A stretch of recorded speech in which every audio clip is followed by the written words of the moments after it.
Naked, huh?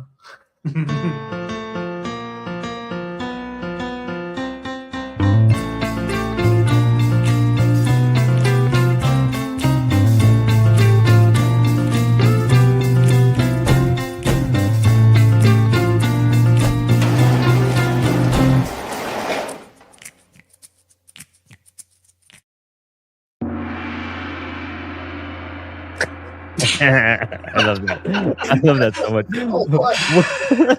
Welcome back to the print shop, the Comix Wellspring Insider Show, where we'll be bringing you company updates, answering your questions from the community, and giving you a first look at what we're building for you. Hello and welcome. I'm your host, Brandon Bloxdorf. I guess I'm kind of the host of the show. I host everything else. I kind of just took that title. With me today, Fine. you guys can take dude, next they're time. going. I needed that today. Here we are. The show is why do I look so red? I look saturated. I was gonna mention that. Like, Yeah. you've been tanning. I was like, how's that new tanning booth going in your apartment? Did I burn myself, or like am I sweaty and I don't know it? I don't know what's happening. We'll figure it out. I might clear up and mess with some settings. So happy. Well, gentlemen, Chris, our marketing manager, is with us today. Dan Hills, our CEO, is with us today. We're here to talk about some cool stuff. And aside from great Warp Tour announcements, which I was hoping we'd cover for the show, but I got outvoted. And now we're going to talk about Comix Pro, and the event that Chris and I honestly should have been at. But like, because of scheduling, because of surgeries and life, Chris and I missed out on Comix Pro. And we sent the boss instead. It's all good. The boss instead, man. So Dan, dude, I mean, there's a lot before we get into Warp Tour updates to talk about with Comix Pro. Dude, I'm seeing Jim Eat World and Glassjaw and Coheed, and dude is the greatest lineup in DC. And yeah, this is great stuff. That's yes. There's a whole lot in the middle right there that I like. See what I did there? Jim Eat World. That's a. We're not talking about Warp Tour. We're talking about. I will. Are we? I will. I know. No. Yeah. Comix Pro. Man, gosh, I actually kick myself for not attending for the last 6 years because that Just saying. Yeah, Chris, way to go, buddy. Man, there was just so much happening. There was a lot of camaraderie. There's a lot of like conversations, and there's one line that kind of stood out, I guess, to encompass it was like progress in our industry, and everyone was looking forward with electrifying excitement. So it was really cool to see everyone from publishers to retailers to kind of new players in the field, but also like the ones that were in the shadows are now out in the open, which are the most important, which are the data guys. That was really exciting. We were booth next to one of them and just kind of diving into some of the details with like how data is being used and moved through our, this industry. And from my background and coming from other industries, knowing like data is currency, and it also is power. It's power, and that moves industries along and progresses industries. And I think now that it's becoming very obvious that, and maybe it's the kind of this not emergence because it's always been around there, but this like big push for these digital platforms, maybe that kind of brought the attention and maybe pushed data more of a priority.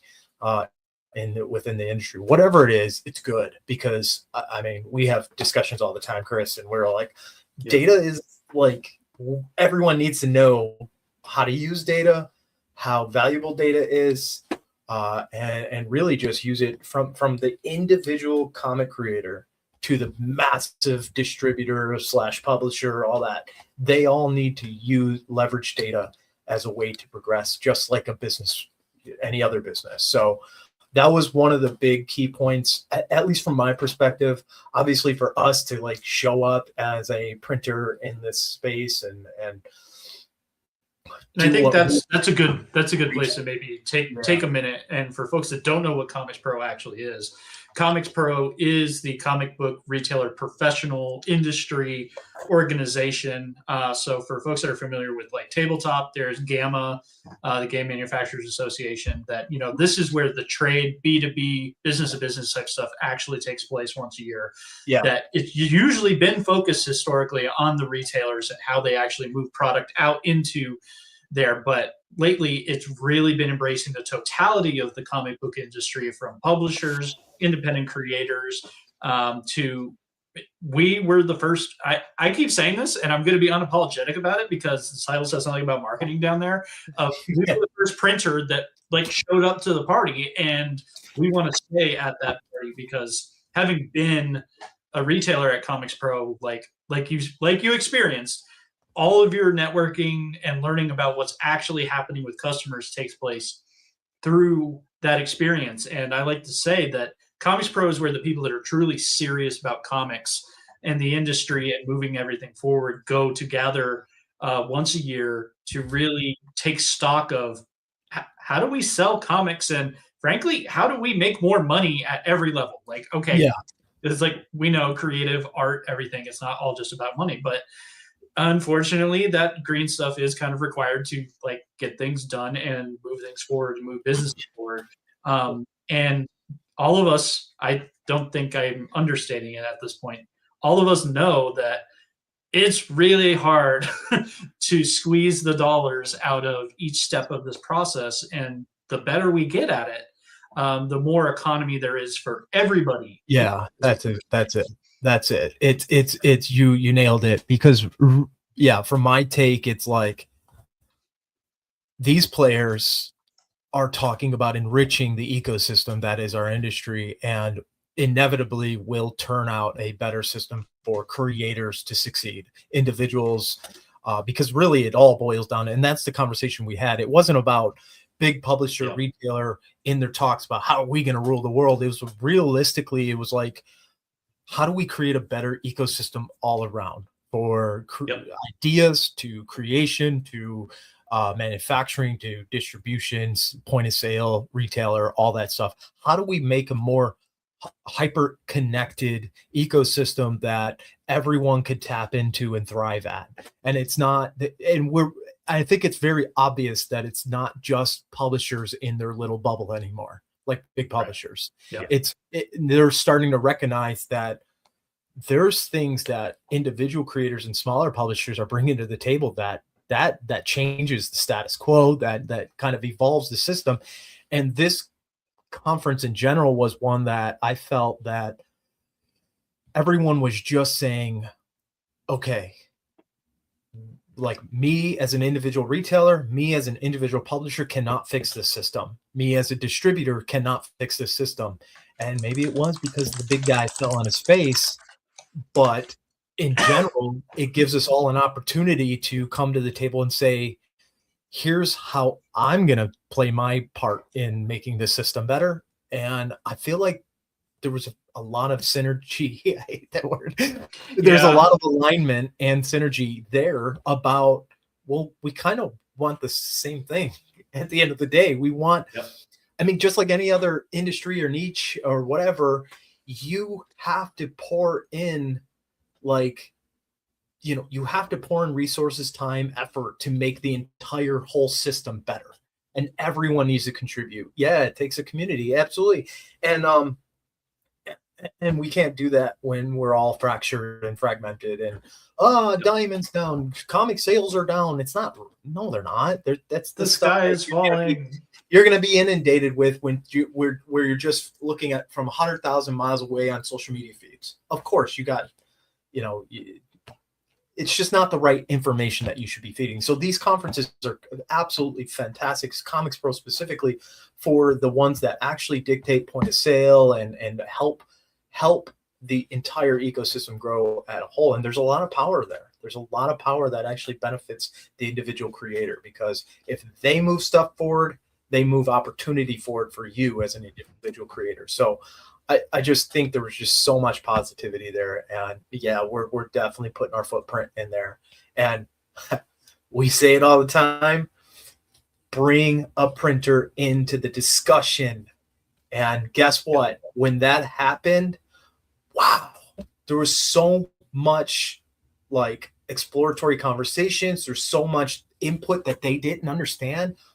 I'm talking to publishers and like, and they're just kind of like print as a tool, not understanding the ins and outs and the structure behind print manufacturing and stuff like that. I'm like, well, guys, let's talk about the ins and out nitty gritty, because if I can find out how you operate and tell you how I operate, we can find a better system that fixes a lot of these flawed systems that we're kind of grandfathered in. And that's exactly what happened. And it's just the beginning. And I feel like we've cracked open something that is very rich, full of opportunity for this entire industry to move forward. So that's my synopsis. There's so many details, but overall, absolutely fantastic. And from my understanding, Chris, you know this best. It's come a long way. And yes, yep. It continues to grow, and that's the biggest thing. That the last time I went was a little over 8 years ago. It was just as important then, but the all around culture is definitely shifting towards that of community. That, like I said, the people that are taking the industry seriously are the ones that are coming together and gathering. And when that happens, ideas get shared instead of everybody just holding everything as close to the vest as possible. Yep. That I know it's counterintuitive in business to give away your quote unquote secrets, but there are some things that if we share openly as a culture and as people getting together, we grow together. Like, you know, the whole thing of rising tide rises all ships. I'm just going to throw cliches for the next 45 minutes. So you're all welcome. But it's true. And I think the more of us that take that positive approach, and we've been talking about that, like, I think since we started the print shop, of there's plenty of naysayers. We don't have to worry about the sky is falling type stuff, that if we focus on the good, like, good will come from it. That that's truly what we're seeing. And then just seeing the other side of Comix Pro, they allowed a lot of media in this year as well, which is a little different for them. So like Bleeding Cool was at the table, The Beat was at the table, and their stories this year reflect that. And they're positive. And I kind of mentioned to someone jokingly, it's like, it's something to be listed, to finally get listed in Bleeding Cool or something like that, and it not be because you screwed up. But it's because somebody said, no, that's a really good point. And so I like seeing that our industry is finally floating towards there's enough good stuff to talk about. And we're not even into convention season yet. Like where the heyday of summer events from big companies and comic shops and everything, like, we are just getting to the threshold of 2026 truly starting for us as an industry. And I like the current attitude of everyone finally being, we've got good stuff to talk about, so let's just talk about the good stuff. Yeah, I love what you said about the competitive. I've been kind of, as an entrepreneur myself, you know, I've wrestled with this for years, but come to realize 100% of my energy focused on progress rather than competitiveness. The way I see it, and from history and just what I've built in the past, is when you focus on competing, what happens is this: you take a step, they take a step, you take a step, they take a step, you take a step, and you're constantly focused, half your percentage and energy watching the guy next to you. When you focus on progress, you and your competitors are focused on progress, you can find a fine line. Like, you don't have to watch them. You just focus on what the most important thing is. What's the most important thing? Solving problems. Identifying and solving problems. And if you're not 100% on focused on solving problems, then you're just going to play this slow moving game. And guess what? With technology and how fast the world moves, we don't have time to take baby steps. We need to progress, and we need to go hard and fast. I mean, speaking of competitors, I mean, I wouldn't say they're a competitor, but I did meet someone that I was like, okay, this is, and even he and I talked, and I'm not going to name drop anything here, because I want to work out some potential friendship partnerships. But like, we were like, and mutually, we were like, we're in gray area, but we were talking like authentically, genuinely, like, you guys do something really cool and we do something really cool. And it's like, we both realize that it's a gray area of, we could easily step over anytime. But instead, we kind of found like, why? Why? I mean, this stands for everything we're against: monopolies and giant corporations. Like, we're not about that. So rather, I think if we really truly are gung ho in our mission to help this industry grow, we need to accept that there are areas in this world, the lanes that we do not want to venture in. Instead, we will collaborate and partner with people that will help us do what we're supposed to do, move this shit forward. And that's what happened there. That's why I was kind of so jaw dropped when I was there talking to these people, and I'm, just coming into the warm welcomeness of everyone. And man, I didn't realize what a cool reputation we had amongst that part of the industry, which was really cool. I mean, so many random brands that I didn't know knew about us were like, oh yeah, we know you, I printed with you. I'm like, oh, okay, cool, hey, what's up? So there was just a lot of good coming out of it. So man, very excited for that. That's so reassuring to hear, because I always feel, hi Sebastian, our your show's tomorrow. Get off the screen. For real, dude. Keep the talent under. It's getting to his head. Keep the talent under wraps. It really is. This guy's always. I've been fighting him off this whole episode already. I swear to God, I'm not hot and sweaty. I don't know why my face is so red. But it's my camera. It's daytime. I don't do shows during the day. It's really reassuring, because I feel like, especially on like the independent side of things, with publishing and like looking at these companies, you feel like they're all in competition with each other. You feel like it's Oni versus IDW, who are trying to like break through to the Marvel DC side, and that Marvel and DC are just always clashing heads and neck to neck with each other. And then you have independents who are trying to break through just to get the attention up there. But it doesn't seem like that's the case anymore. It seems like everyone, like what you're describing, what I've seen, what I've heard, is that, we specialize in this, and then we specialize in this, and then they specialize in this. And that's where we should be focusing on, like you were saying, that progress. And I think changing that mindset, that's a new evolutionary thing that's happening in comics, where it's, indie creators say it all the time.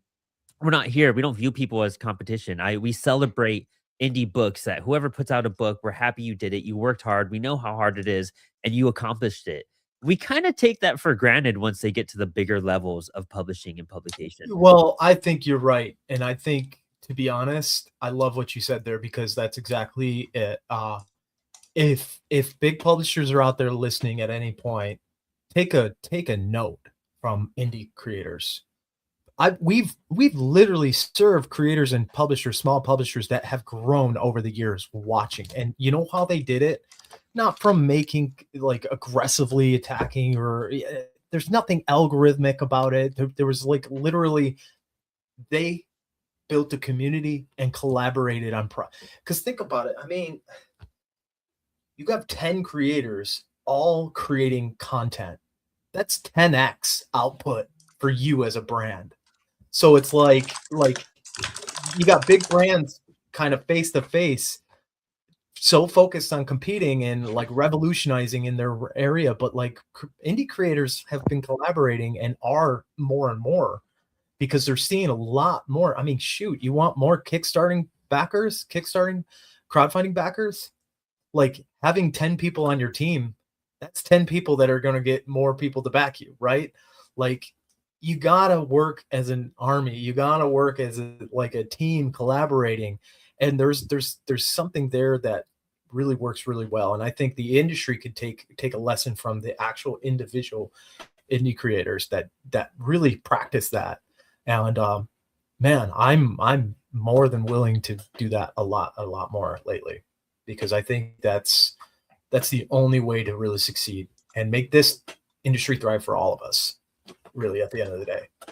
I'm also wondering if this is like one of those, I talked about it on the show, I think it was recently with Kazra of Comic Art Fans, but like the shift of things post-COVID, and during COVID. That seemed to really shake up the industry in all sorts of ways, on the big levels and on the smaller levels.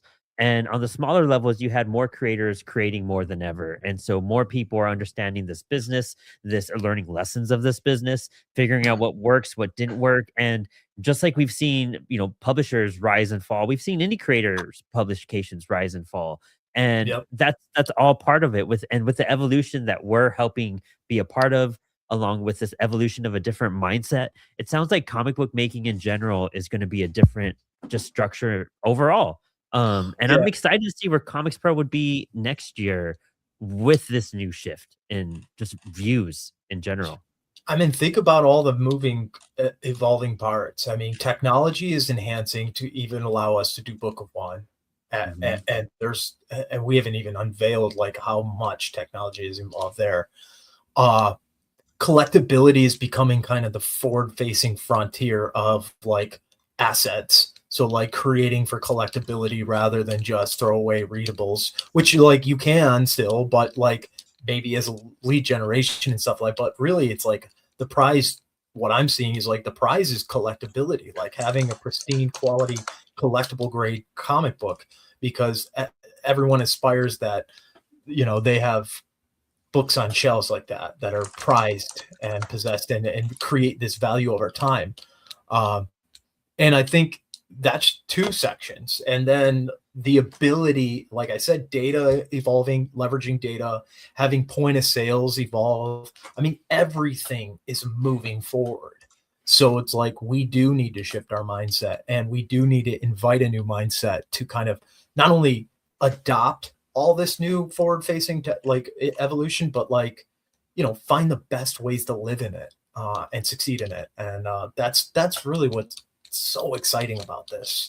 And we're live watching this happen, so that's really cool to be able to be a part of ushering it in too. Gosh, blessed. And so you brought up data too. So what kind of data was great for you to learn about, but also what would benefit our audiences for them to research data or try to Yeah. accumulate data? Well, I'll start that's a whole episode. But one low hanging fruit. If you are out there creating comics and you are selling at any point online, you are collecting data. You have some sort of access to data. I like to kind of like put into practice things. Creators like to sell what they want to sell. And this is the hardest pill to swallow. You got to realize you got to sell what your readers want. And how do you know what your readers want? Because they buy your book doesn't mean that you know what they want. You asking them what they want. Why did you like this book? That should dictate how you are planning your content output, your book output, like story. You can have your like subjective, like my favorite thing kind of comic book in my little world. You can still do that, but make sure, if you're really trying to succeed, make sure you're learning, you're collecting this data. So like, obviously simple data is like point of sales. Where are they buying? Why are they buying? How are they buying? Like what it's using that data to create campaigns, and like social medias obviously feed you tons of data. But collecting this and owning your data and really housing it and making decisions based off facts rather than creative hunches is I think going to be the new way. And I don't think people who are just starting off because they want to have fun with it, because at the end of the day, you might call yourself a hobbyist and but deep down, you want to do this for a living. I know it because I do. I want to create comic books for a living, and I have this company, and but I want to create comics. But deep down, you want to create it for a living. So start practicing general business practices, leverage data, understand who's reading your books, how they're reading, why they're even buying your book, why they're reading it. Seek that, and then you'll find a roadmap to success for scale. One day you could be creating whatever the hell you want because you already have a model that supports you. And that is how I see it from a business standpoint. So some of the companies there that were just kind of like, obviously for retailers, leveraging like points of sale, like where things, who's buying, how much it's worth, all that stuff across. There's compilation of data being aggregated online as we speak. You got digital platforms, you got our system coming to the table, you got crowdfunding. There's plenty of data to aggregate as an individual and compile into kind of your own system and say what works, what doesn't, where should I focus my time. I think there's just too much guessing. There's too much from the hip, subjective opinions on what's good and what's bad. You can do that if you just want to stay a hobbyist. But if you want to actually take this career path of creating comics and building a publishing house, you need to start practicing data decision making now, because it's going to become more prominent, especially with our POD system that we're building. Data is definitely going to be a big part of it, and giving creators the tools to access data and to leverage that data. And hopefully one day we can even have support in how to articulate the data to make decisions on publishing. So that's definitely going to be a big focus. But start doing it now. It's all out there. You're on all these digital platforms. You can collect it. Dude, that's interesting. I think that's something where, and it's the hardest thing, because comic creators get into making comics to make comics, and I once know. you start doing the business side of it, that's where people either tune out or they're just like, I'll figure it out as we go. But the sooner you figure that out, the better place you'll be. It's not a hard lift. Back in the day, it was hard.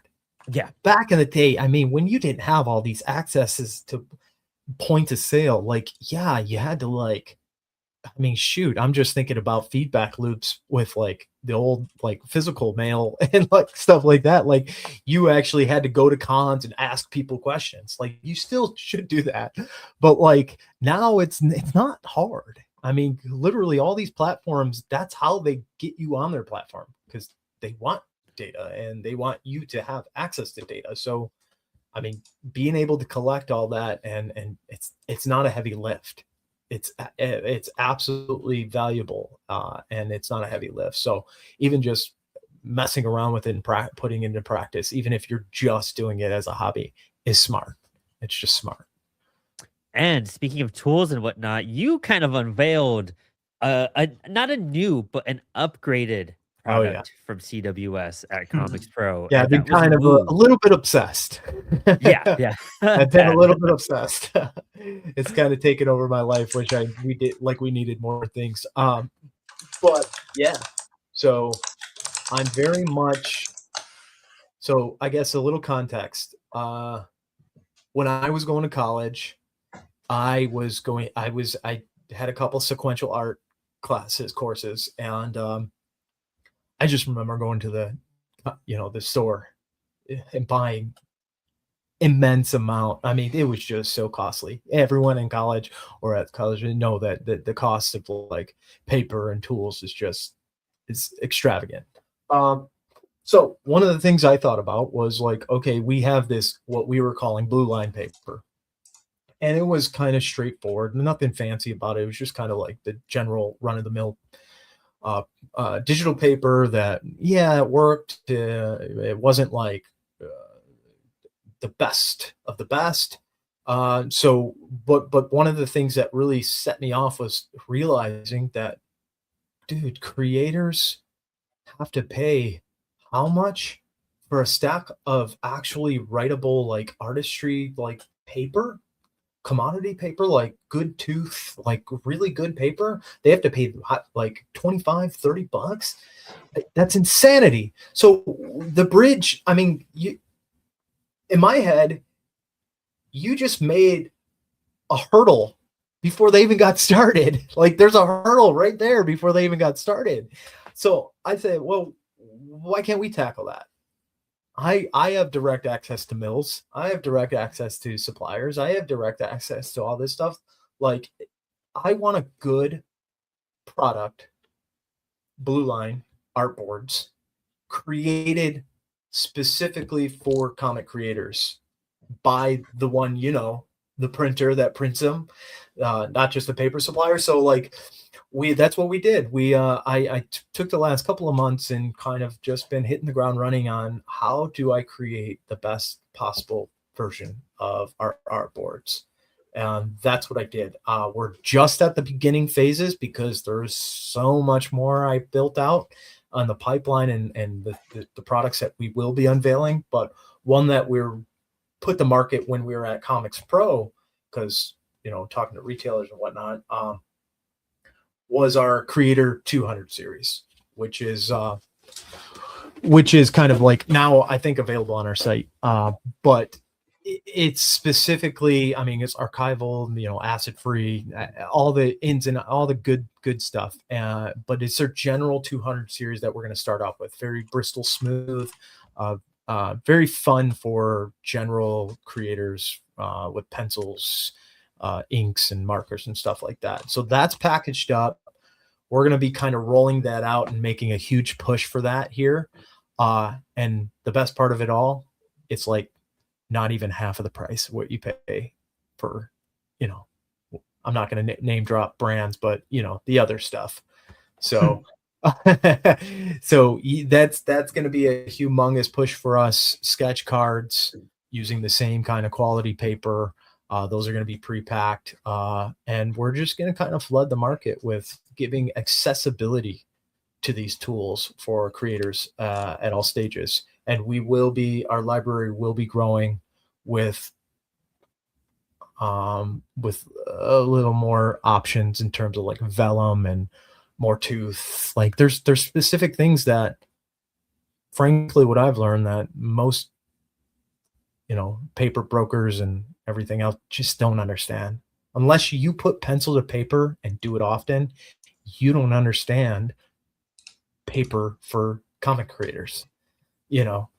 So I had actually, is funny because at Comix Pro, I don't know, maybe a 2-hour discussion with Jim Rugg, and we were kind of diving in and we were, you know, pulling out the paper there and we were messing around with it. But like, even he was like, this is incredible. Like, this is great. And because it's like, you kind of got to make do with paper sometimes, because no one wants to sit and spend $30 on a pack of 24 pages. And, you know, and if you're doing your economics right, then you got to factor that price even into your book cost at the end of the day. If you're really, you know, so, but the fact was, like, we were really talking about this and just talking about, like, we need to create more accessibility. If we want to make this industry grow and invite more people in, we got to make barrier to entry so much easier. And so here we are. We're rolling out a bunch of tools over the next 12 months, and we're going to start off with this this ruled blue line artboard set that we have right now, and I got big plans for, like, really getting him in the shops with publishers, with creators, and just flooding the market with accessible tools to paper and the right print ready products, because that's exactly what it is. The whole point of Blue Line is to make them print ready. And why would a printer not produce the ones that actually follow, you know, the print ready guidelines? So here we are. Yeah, getting rid of a barrier. And I think that's the biggest thing that creators have an issue with, is like, how do I template stuff? How do I, you know, do things properly? And they're looking for resources, or, you know, I think when I first got hired and first did Spilding, before we started doing the Blue Line paper, I was looking at just copy paper on Amazon and looking at, you know, bulks and seeing like that, to be like, I'm going to stock up like crazy because this is probably the most cost efficient, but it's not the best because I have to make my own grids and I got to figure out the right bleed and trim for stuff, where it's like, this is what you need. This is great for any traditional comic book creator. And also sketch cards. Sketch cards are great, not only for you as a creator, just to, like, you know, get better at your craft, but dude, that's sellable stuff. That's merch you could put on there. That's Inktober is prepping yourself for, to get things going up too. Well, like what we've always said, and I've kind of screamed this to the universe and in-house to everyone for like the last year. file preparation is done when the pencil hits the paper, not using a template after the pages are done, because that never works out. There's so much silliness there. So I said file preparation starts with the pencil to paper. So just as we say, grab a print template, if you're a digital artist, grab a print template, use those guidelines to start mapping out. You know where you can and can't do stuff. The same for traditional artists. Like, you start there. And if, like, our art boards, if you use them, it's like the standard size. If you follow the guidelines and you scan it properly and you upload it, there is no guesswork. There's no adjustments. There's nothing like that. It is to size, and it will adapt perfectly to our standard size. And the question that we had, yes, very much so. The next one, I think everyone's waiting for this, the 400 series.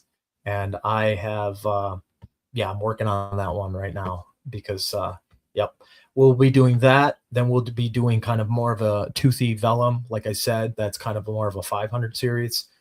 And then we will kind of then start dabbling in different sizes that fit different templates, which will be really fun. So we're going to this product line is built for print ready, but built for creators to succeed during production. And so there's going to be options that fit kind of everyone's categories of some level. You like the off-white eggshell or the yellow, those are definitely options that we'll start exploring. So all the different paper stocks, thicknesses, tooth, all of that. We're definitely going to do this step by step, but start rolling out the blue line artboards now. So that's exciting. And Saboteur Comics, shout out to him. He's a great dude, always watching our shows, and he's on my list of sending stuff out. Just a heads up. Yeah, he's a great artist, and when you see his inking, and he does like manual zipatone and whatnot, dude, that guy's insane. He's brilliant.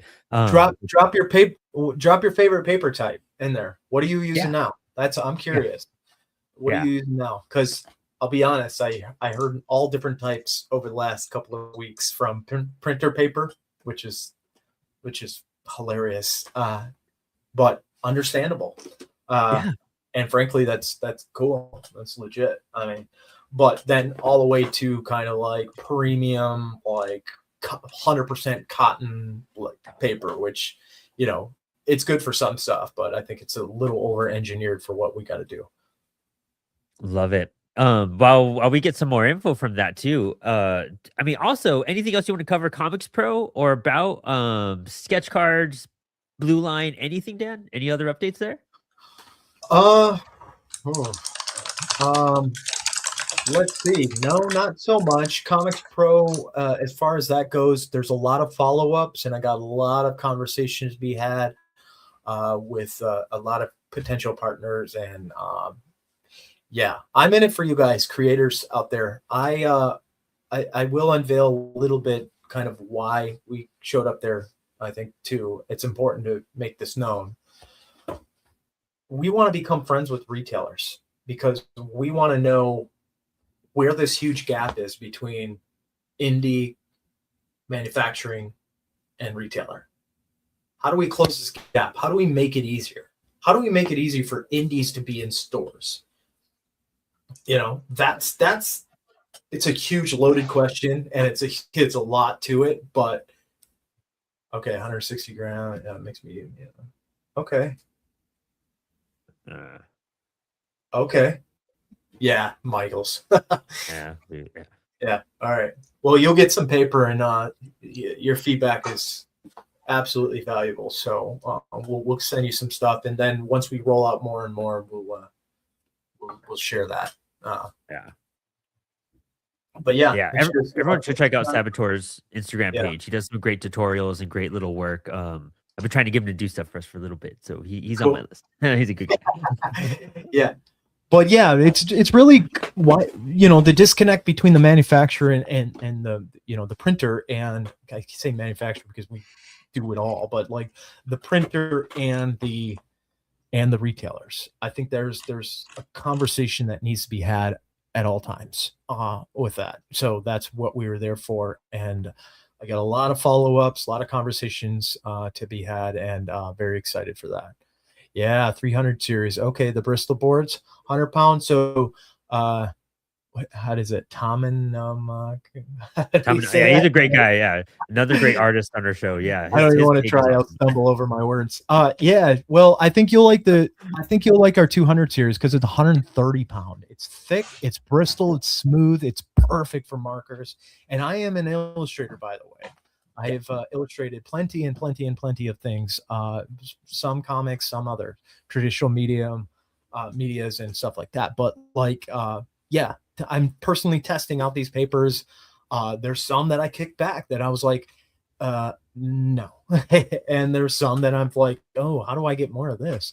So there's a lot of that happening in the background. Like, it's not just where's the money. It's more like, yeah, like what's real good product, to be honest, as an artist. And I'm Honestly, very if it much, was about the money, then our pricing is wrong, you know. And yeah, once creators see our pricing, they'll be like, "Oh, okay, it's not about that. It's about yeah, helping us," and that's the whole point. yeah. Yeah, definitely. Accessibility, man. That's the key to making industries thrive. Make it Well, you know, accessible. this is also a time and era where we're talking about like, you know, you're talking about the barriers for walking into the stuff like this, and art supplies are part of that barrier in today's economy, today's Mm. world, to where all of us are tight on funds, no matter where you are, or what you do, or what's going on. Like, we're making cost efficient stuff so that you don't stop making art and comics. We're trying to Yeah. help you find that success and go there. And I don't know another company that's lowering prices so you can make work, you know. Sorry, my cats are fighting in the background here. I'm kind of getting scared too. I'm not even too sure. Sebs and Booby are like, there's a battle scene right by my lamp right now, and I just trying to hold on for my life. I wish I could move my camera, but that's exciting. That's so hype. So, you know, we're on a little bit. Also, let's see what Tom Knopkin has to say again. I also like the Kenson comic boards with blue line. I Yeah. don't remember the specs. Yeah, standard stuff at that point So too. I'll be honest. I have every Blue Line product on the market. As I was doing this journey of finding myself and finding the Blue Line, Finding oneself between the blue lines. there you go. The next show brought to you by Comix Wellspring. Yeah, The, I between the bought blue line, everything and kind of looked at everything out there, and I yeah, did a lot of feedback, a lot of conversation. So no, Canton was one of them. I did take a look at those, and yeah, it's very, very. I think you're all going to be very impressed and like what we put out, and at a really, really, really good price. So very excited. hype. Love it. Well, we also have some other updates happening right now too, which are really exciting. And if you guys haven't quite yet joined our Discord channel, wait, in fact, before we even talk about Discord, we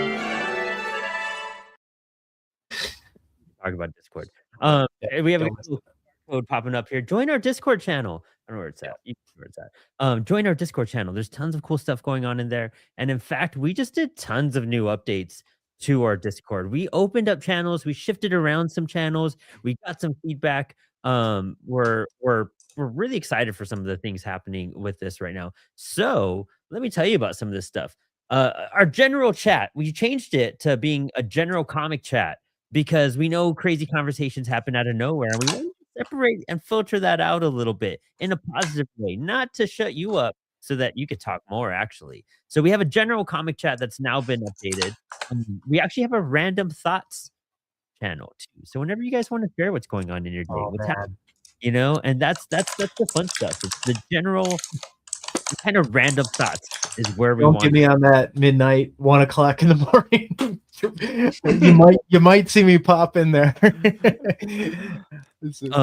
No, yeah, honestly, I've deleted 2 things from there. I'm like, I'm not going to start this combo at this time of night because I'm going to send this and I'm going to dip and I'm not going to respond to the rest of it.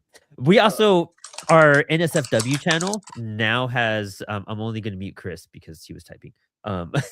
our NSFW channel. So there's been some Discord updates where it's going to ask for age verification. It's not for everybody, but we took precaution and just put an age verification on this channel. If you have a proper Discord account, you should be fine. It's not like anything crazy is being shared on there right now, but we're just trying to play it safe. And we moderate everything like crazy too. So just know you do have to accept that you're above 18 to view that channel. And that's just to save our butts and your butts too, probably. Just so you can see butts, really. It's all about the butts. It's all about butts. We also have a thoughts and criticisms channel, and that is, I mean, dude, I have gone on a couple rants on our Discord channel when it comes to certain books being late, and it's more of just to let people know, like, hey, if you're late on your book, know that the big two are late too. You know, like this is not. It's a thought, it's a criticism, but hey, it's there for indie creators too to know, like, people are late on books all the time. Like just because you feel like you're running behind on something, that's just the industry. That's comics. That's part of the game, and it happens. Don't make it a habit, but it happens. You know. Yeah. We also, I think this is the channel I'm most excited about. That I can't wait for people to start, dropping in stuff. Is that we have a product review channel. In fact, I think I can screen share this and show you guys this right away. Share screen and.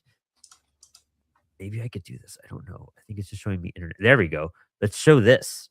Our CWS customer review. So you could talk about Perfect Bound. You could talk about Saddle Stitch, our Bloom Line paper, shipping and packaging, posters, flyers, and other items. So leave a review. Like create a new post. We want to use these reviews. We want to post them around. We want to share them with the world. Yes. And frankly, like if a product sucks, if an item sucks, then let's make it better. You hurt no feelings. No feelings hurt whatsoever. We want the best product. I am absolutely obsessive about like how can we consistently become better? How can we, and not from, again, going back to that subjective opinion of what's good and what's not. It's your guys' thoughts that matter. It's your guys' opinions, because I'll tell you what I want, this and this, because I like that. But it means jack diddly squat to like 99% of the industry, then it's irrelevant to me.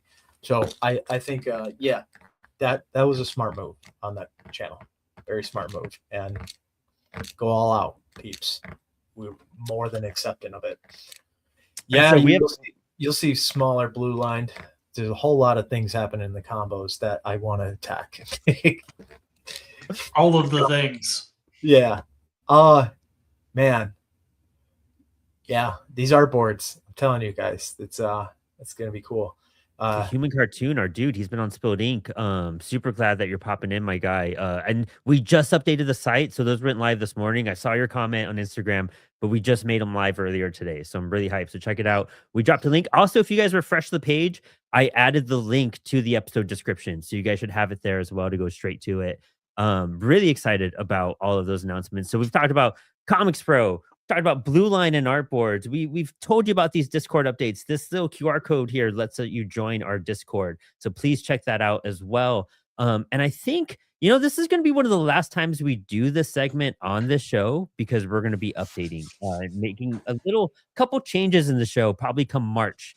But we're going to go to our crowdfunding corner, which is probably going to get its own segment pretty soon.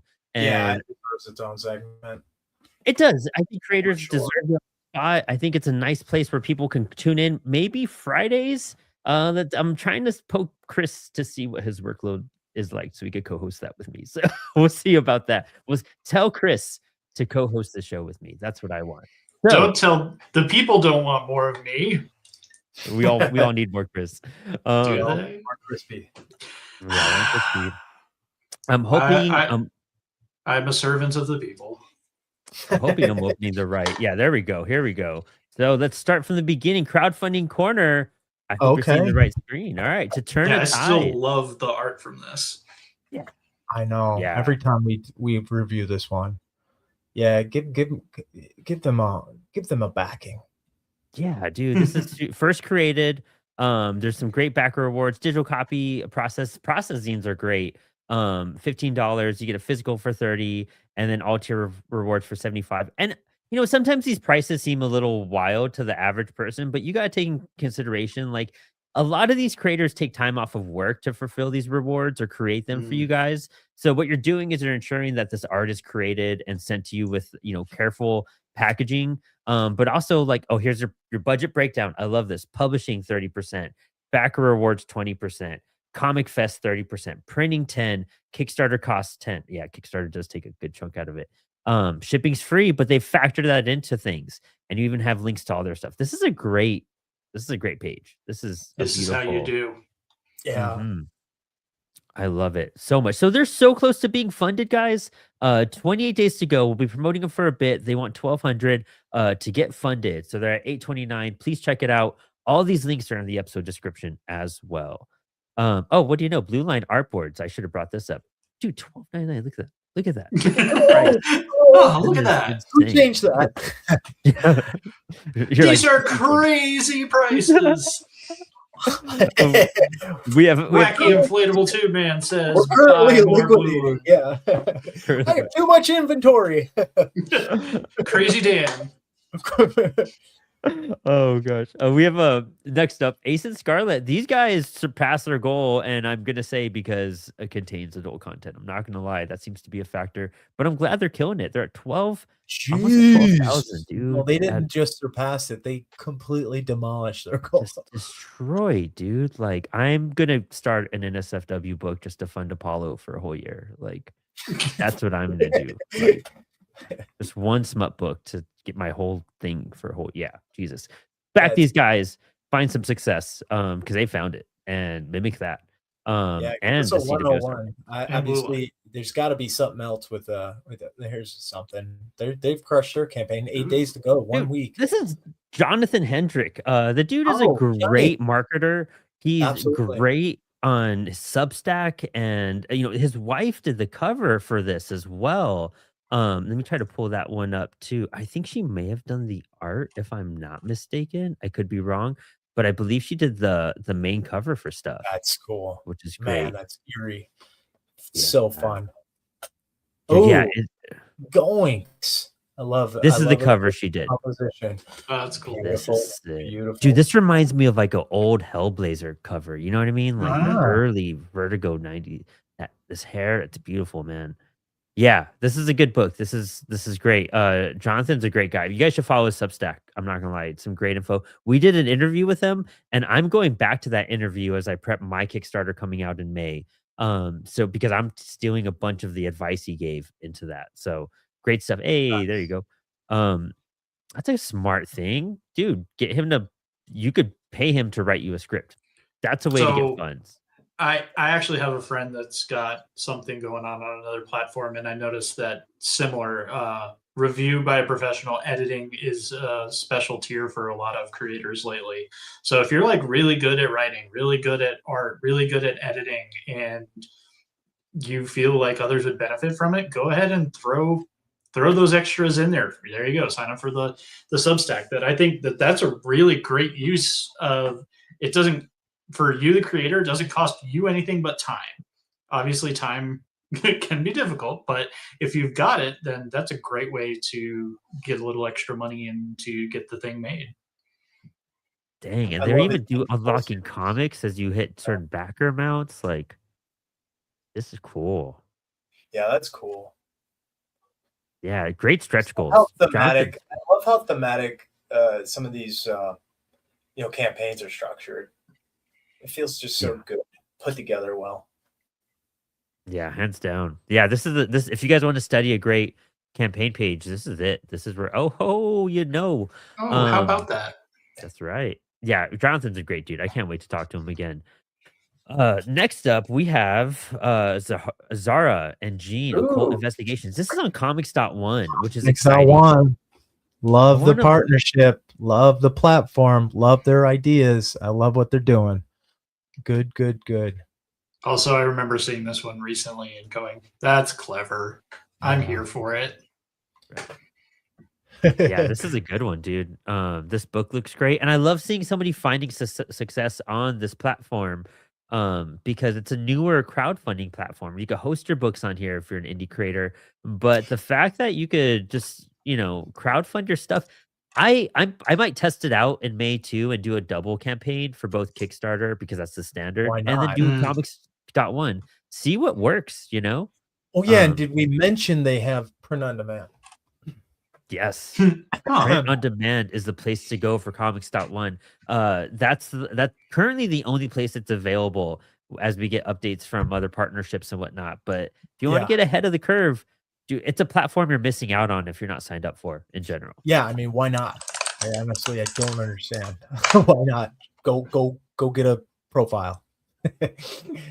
We have Anthony Inacio. Love this dude so much. Super Yeah. guy 1 and 2. He did great with his goal too. 78 backers, 17 days to go. About 450 over his estimated goal. This is a new Apollo book as well. We just brought him on with this issue. So I'm really hyped. Anthony, and also congrats. Anthony just found out he's having another kid. So kudos on you, my Oh, dude. He's another. the dad in Apollo. So Yeah. he's number 2. Number 2. Man, this is a great cover. Yes. It's so fun. That one. Dude, It's honestly, Super Guy is one of the funniest, well written, and Joey's a fantastic artist as well. Like these guys, great creative team, great writing in this book. If you don't have a copy yet, Dan, I would definitely need to send that. I definitely send that need over one. to you. Yeah. Look at that. That's cool. I love this Frodo. Is that marker? That's marker, right? Yeah, man. Yeah, Joey does some cool traditional stuff. Yeah, that's cool. Dang, love it. Love this one. Yeah, that's fun. First 25 physical backers received it. That's great. Crocs. Oh yeah, the Crocs. Yeah, this Super Guy's the best. I just love think it of Idiocracy every time I see it. dude. Yeah, honestly, yeah. Favorite movie. We got great pull quotes, and then the creative team insights and all of that. Good stuff. Oh, new Apollo logo too. There you go. Ooh. Awesome. And toss that up there. Cool. We also have Niobe. Final issue. All 5 issues available. Dude, they've been popping up in our chats like crazy too. They're always watching the Crushing shows. their Big goal shout out. too. Yep. 16 Man. days ago, 183 backers. Wow. No, That's so building I'm an curious audience. on what is on the platform, and this is the naiveness of myself. Are those backers? Are they community curated, or are there new backers on there? That's the data, I guess, going back to the data that you siphoned from that you leverage. How many are new backers? How many are existing backers from your curated community? I've always been curious on that. Because there's a lot of hey, I only go to Kickstarter because the discoverability. It's but is all 50 backers that constantly back you in your community? Because if you have a direct line to them, then I won't say anymore. But I don't know. I that's always been a data point that I've been kind of curious on how creators leverage that and use that information to make some of these decisions. I don't know. Maybe an episode on it. No. Maybe that's kind of topic of discussion for the. That's a great thing to do some research on, which is really exciting. Because I think it's a mixture of stuff, especially on Kickstarter, where you could reach out to former people, but also you're trying to drag them over to each one of your campaigns and get them hooked. And Kickstarter Insights do tell you a lot of that information. I think that data is important to use in the back end. A lesson in data. I think that's gonna be the big thing for 2026. Well, everyone needs to I mean, there's a word you got to understand in commerce or especially e-commerce. Which that's exactly what this is customer acquisition cost, your CAC. So if I know I'm running a campaign, and maybe it's just the ease of use for Kickstarter because they have a profile, they can back you. If you got 50 backers, oh cool, look at that. If you got 50 backers and they're all in your internal community, but you raise $10,000 and 30. What's the percentage that the platform takes? About 10%. Yeah, that's a lot.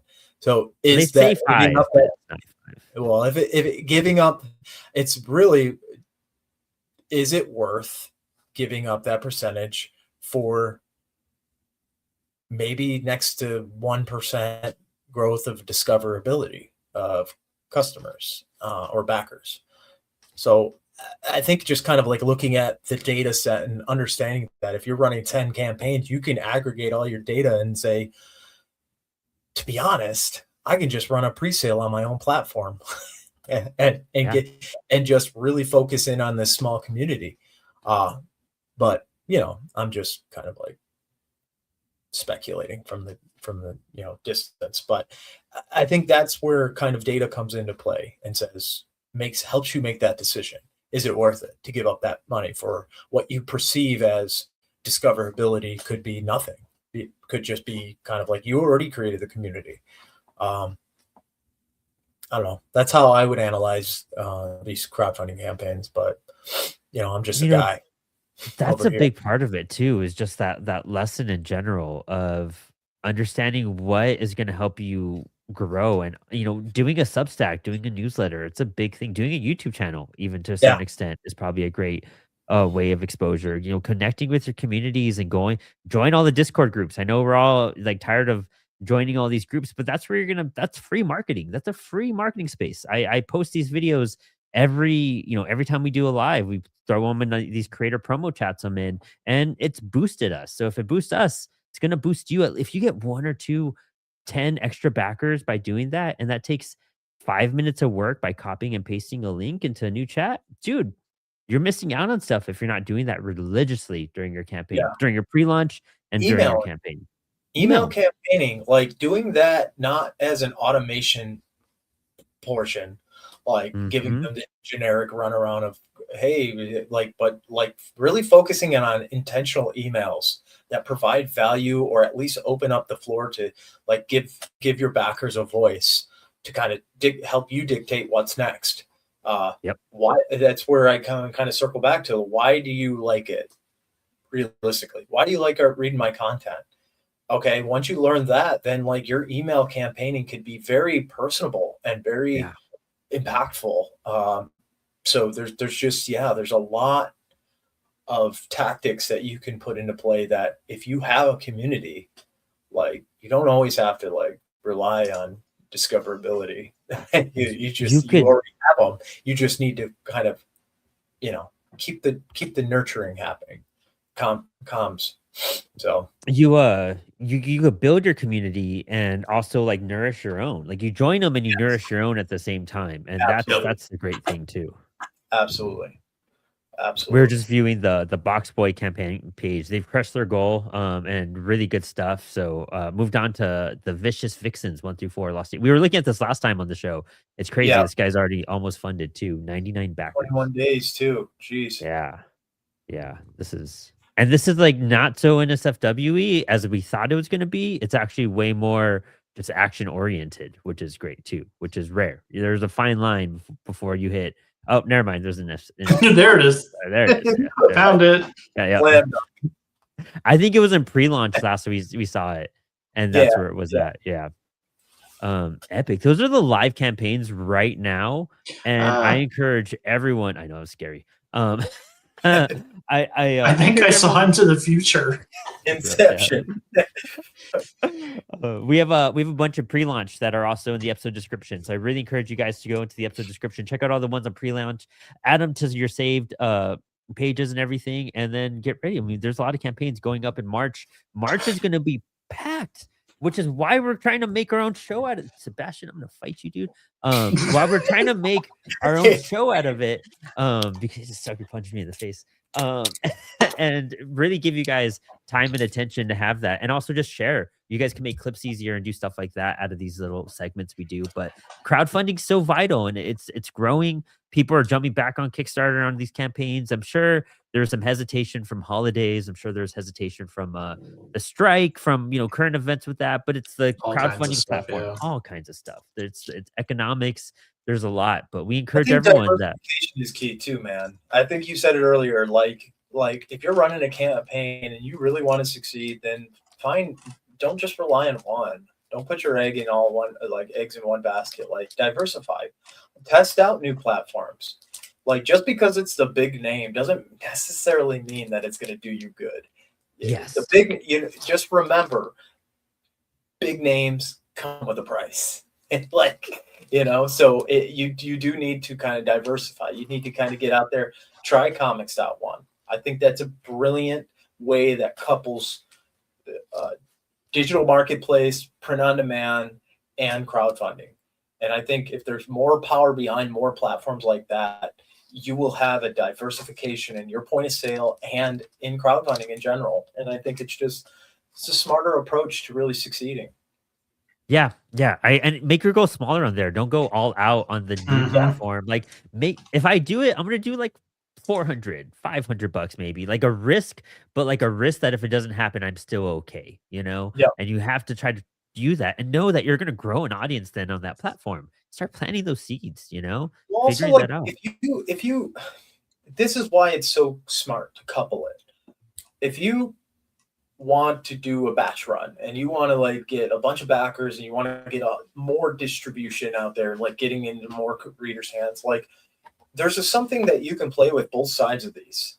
Like crowdfunding is curating and discoverability, but it's also like, it's kind of like you already know that you're going to push X amount of books to X amount of readers, but like dabble in POD, because print on demand, the Book of One, is your literal lead generation to larger runs.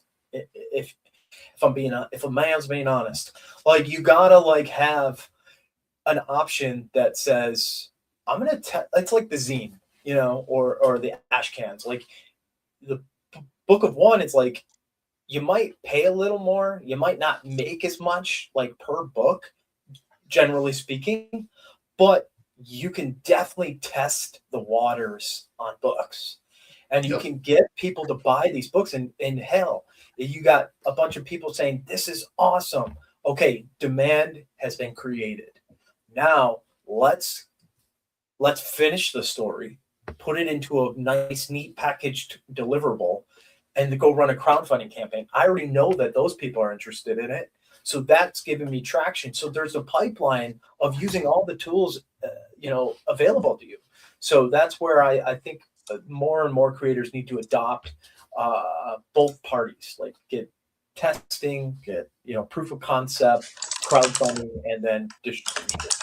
So I think too, I'm testing something with how I'm doing a release for Teenage Babylon. So this is an idea for people to consider because it's kind of a long man's game when you think about it when creating a book, especially like a multi-issue series that, you're trying to do. Teenage Babylon's aimed to be 6 issues. And this is just pure insight I'm giving away. I did the black and white ash can, so as issue 0, and I either gave it away for free or I tried to charge $5. I typically give it away for free, just to get interest, just to get people hyped. It's a 12-page story, and in August I'll be doing a crowdfunding campaign to promote issue 1, and that's the first full issue. It's both the ash can and issue 1 are in black and white. And I know there's a slump when you start doing issue 2 and 3 and 4 and 5 and 6. So we're going to bring back Teenage Babylon in about a year or so once the art is done, but it's going to be part 1, and it's going to consist of issues 1 through 3 and now colored. So people who backed issue 1 for the black and white are it's still exclusive. That black and white's going to stop being printed at that point, and then you'll get a colored trade paperback for the next campaign with more of the story. So you're kind of keeping them coming back, but more incentive. And then you'll release part 2 later on, because you could write out a trade paperback for a couple years and then release part 2 and get the other side of that story. So it's I love that. black and white ash can, black and white issue 1, full color volume. What you just explained was thinking with a macro mindset. Like if you have a series, you need to plan macro, approach micro. So like if you plan macro and like economics, like your money, like taking that lead loss at the beginning, what you said, doesn't sting as much, or even like the first issue doesn't map out or sell as much. It doesn't hurt as much because you have a longer game plan. As long as you kind of put a plan in place economically, and just test the waters, like planning doesn't sure, it takes time, but you're in business. It doesn't cost money to plan a good strategy out as an individual. It starts costing money when you just go gung-ho from the hip and say, I want to release episode 1 of 500, or 6. It's like, yeah, that might not pan out, because you gotta plan macro, but you gotta approach it step by step micro. And the zine is and ash cans are perfect. What you said, that is a absolute boss strategy. But it all starts from strategically thinking macro, knowing that you're gonna lose and you're gonna win. You might even bite a bullet here, but the whole plan is about winning overall. And it's hard to do. But if you're planning series, I love that approach. That's very, very intelligent. I love that. Well, thank you. Super rad. But yeah, this is hype. So we'll be back with the print shop in 2 weeks. It's every other Tuesday. So we'll be back on the 10th, and we should have some new show announcements. We'll have maybe a new format at that point too. I'm really excited. Thank you all for tuning into these shows and finding like the info and asking questions and getting involved in our Discord channel. That's all providing us with a lot of information. We'll be sending out more surveys on the Discord, so we know how to, just understand what you guys need a whole lot. And we want to make sure we're serving you and your needs for the right times as well. And some of it's building blocks, but we're always listening, and we're always talking about what you guys talk about in these chats, in our meetings. So every word you guys say goes to our CEOs here. And that's why we have this show. But I think that's it for the print shop this week. Anything else? Any last thoughts? Turn the printers off. I'm going home. Yeah. End of the day. That's it. We're out. We're done. Love it. No, we ran 0 books. No.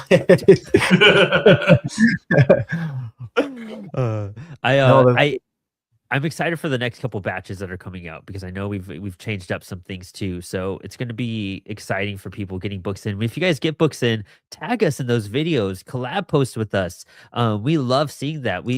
Definitely go fill out our product review channel on Discord. We love that. We're going to be using them on some cool website updates that I'm not allowed to talk about yet. So just know it'll happen. But if you guys want all the tea, jump into Spilled Ink, because I'll slip up and I'll talk about it there. That's why we call it Spilled Ink and Spilled Tea. Oh, I see how. Stay tuned. Those don't exist. Stay tuned. They do exist. They'll be live very, very, very shortly. We'll have a whole episode on Spilled Ink where we just do that too, which will be fun. I got to get good at those. So hyped. Thank you all for joining. Dan, thank you so much for taking time out of your day to join this. Chris, you're just doing a million things, so thanks for being here. And I'm glad you're healing up, which is great. Oh, yeah. Almost sound like a human again. And don't forget, we got Spilled Ink this Thursday night. We do not have Inspired Ink on Monday because I'll be out of town. But we're coming back on Tuesday. So I have an episode every year that I cherish. It was Thomas Healy, it was Shelley Bond, and now March 9th, we're having Brian McDonald on the show. If you guys haven't heard of him, you guys had to have heard of him, because I've promoted his podcast on these shows. I've promoted his books on these shows. He is a master teller of storytelling. Master teller of storytelling. Wow, that's great. Master at storytelling. And he's done so much. He's been a big inspiration on me and my work. So I can't wait. I'm going to be nerding out on this interview. So tune in March 9th for Inspired Ink. And that same week, we'll have another print shop. So we'll see you guys then. See you guys.